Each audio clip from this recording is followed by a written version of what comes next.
It's time for the third round of the 2024 Formula 1 season. This time, it's the Australian Grand Prix.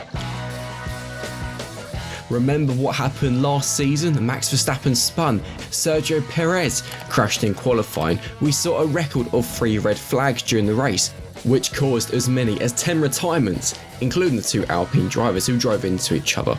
And that's why we got to see this picture.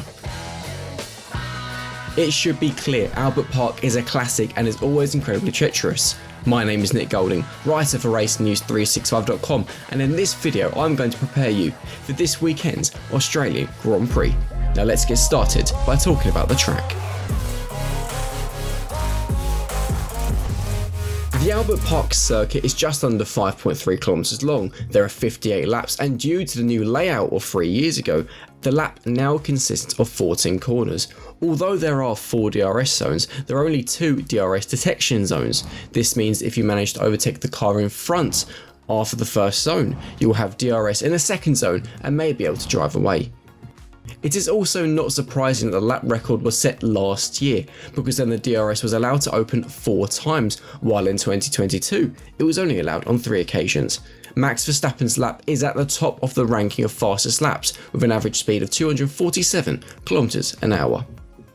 Last year, Lewis Hamilton, Max Verstappen and Fernando Alonso were on the podium, and it was the first time since Hungary 2018 that 3 world champions shared the rostrum. Qualifying is vital here in Melbourne, but pole position isn't of the utmost importance. In the history of the Australian Grand Prix, the 3 drivers who start at the front of the grid have never finished the race in that order. That's the circuit, but now let's get on to the bad news.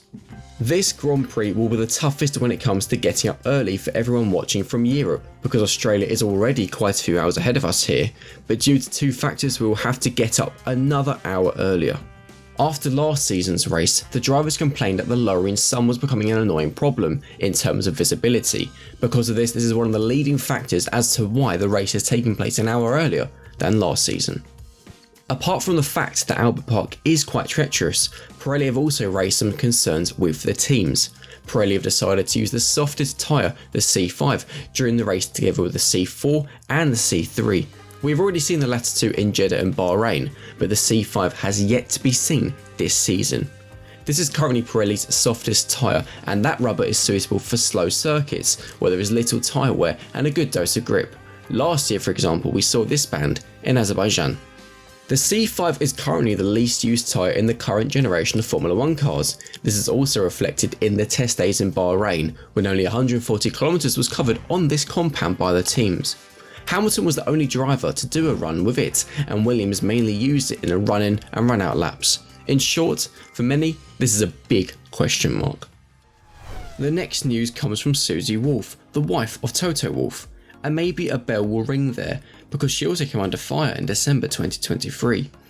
The reason was that the FIA had launched an investigation into possible conflict of interest.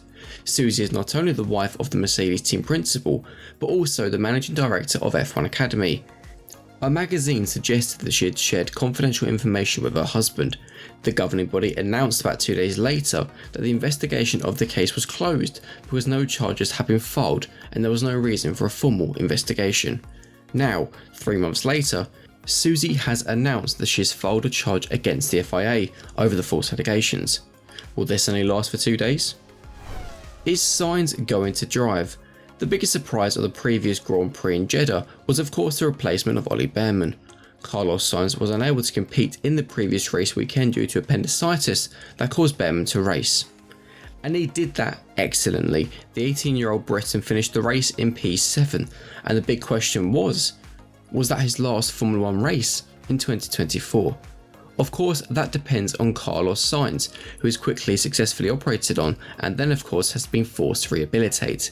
The Spaniard was spotted in the paddock at Albert Park on Thursday with a big smile on his face, which seemed to show that he will be racing this weekend. The next talking point ahead of this weekend is whether it will be the final Australian Grand Prix of Fernando Alonso's career.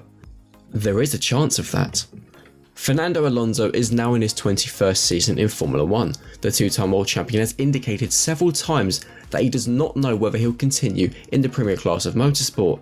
Eddie Jordan sees an additional reason why the Spaniard will retire at the end of 2024. The big question hanging in the air is, how long will the old, cunning fox remain active in Formula 1? Some time ago he said that he should speak to himself first, because he is to make a decision for himself if he wants to commit himself to the future. Obviously, he has to sacrifice everything else in his life to be 100% ready for Formula 1, and that will be the decision. Former F1 team boss Eddie Jordan hopes the Spaniard will remain active in F1, but he thinks things could turn out differently. While speaking to ex-F1 driver David Coulthard, Jordan said, "He has bought a new boat and that is often an indication for me. I know that you bought a boat at the time and then retired in style, and I did too. People have a habit of buying boats and then retiring. Let's see what happens, but Fernando should be in Formula 1 because he's such an exciting driver. As long as he wants to keep driving, there's always a place in my heart for him." Do you want to see Fernando Alonso drive in Formula 1 for a few more years? Let us know in the comments below. Of course, a lot of eyes this weekend will be on Red Bull, with Max Verstappen having won both races so far this season. Red Bull arrive in Melbourne with a 1-2 finish in the 2 opening races for the second consecutive year.